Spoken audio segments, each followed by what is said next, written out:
Guys আসসালামু আলাইকুম। দীর্ঘ 17 বছর পর কিন্তু স্বৈরাচারী পরিবর্তন হওয়ার পরে এই একত্রিত অনেক নেতা কর্মী হয়েছে। আতিকুর রহমান আতিক ভাইয়ের বাবা মা এবং ভাইয়ের দোয়া মাহফিলের মধ্য দিয়ে অত্যন্ত সুন্দর একটি পরিবেশে কিন্তু সকল নেতা কর্মী কিন্তু একসাথে হয়েছে। আমি একটু শ্রদ্ধেয় নেতা হারুন সাহেবের কাছে জানতে চাইবো, এই যে আপনারা আজকে সবাই মিলে একসাথে একত্রিত হয়েছে, এই একটা অনুভূতি।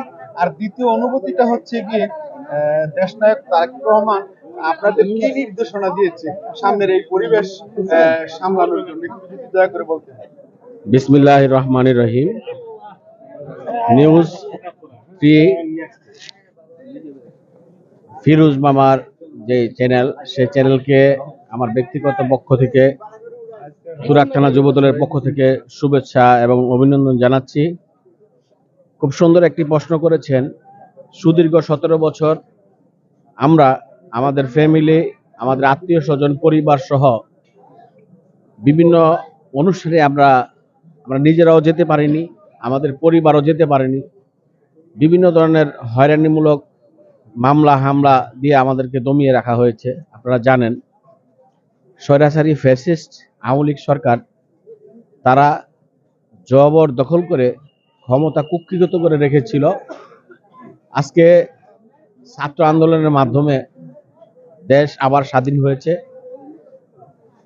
সেই স্বাধীনতার সুফল হিসেবে আমরা আজকে পরিবার পরিজন আত্মীয় স্বজন সবাইকে নিয়ে আমরা একত্রিত হয়েছি।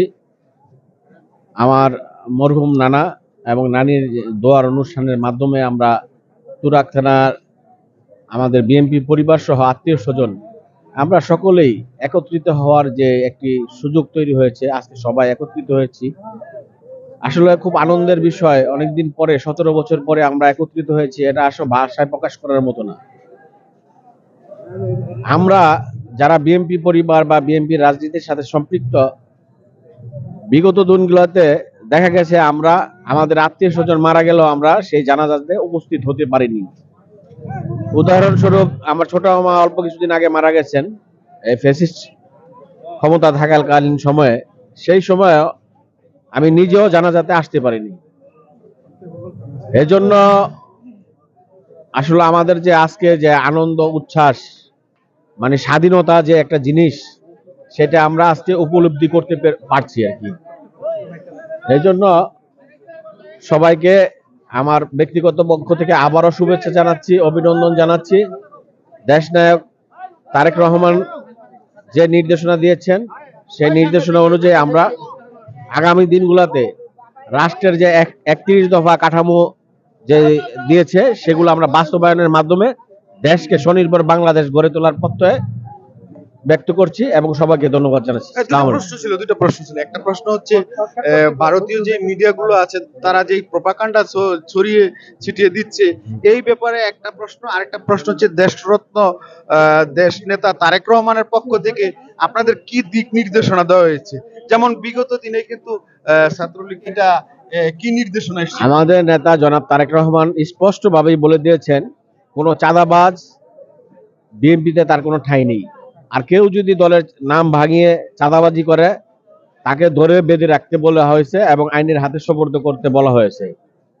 আর আপনি যেটি বলেছেন, আমাদের দিক নির্দেশনা, আমাদের 31 দফা যে দেওয়া হয়েছে, আমাদের আগামীকালকে তুরাগ থানা বিএনপির কর্মী সম্মেলনের মাধ্যমে আমরা সাধারণ নেতাকর্মী প্লাস সাধারণ জনগণের কাছে আমাদের যে 31 দফা আমাদের তুরাগ থানা আমরা তুলে ধরবো। আমাদের নেতৃবৃন্দের মাধ্যমে, আমাদের মহানগরের নেতৃবৃন্দ আছেন, তারা এগুলা পুঙ্খানুপুঙ্খানুভাবে বিশ্লেষণ করবেন। আর আপনি যেটি বলেছেন, ভারত কখনোই আমাদের বন্ধু ছিল না। তারা তাদের স্বার্থের জন্য আমাদেরকে বন্ধু বলেছে, কিন্তু তারা প্রকৃতপক্ষে আসলে আমাদের বন্ধু নয়। এদের মিডিয়াগুলোর ব্যাপারে একটু যদি তাদের মিডিয়াগুলো হচ্ছে আমাদের এই স্বাধীন বাংলাদেশ, স্বাধীন সার্বভৌম বাংলাদেশ, 30 লক্ষ শহীদের বিনিময়ে আমাদের এই দেশ স্বাধীন হয়েছে।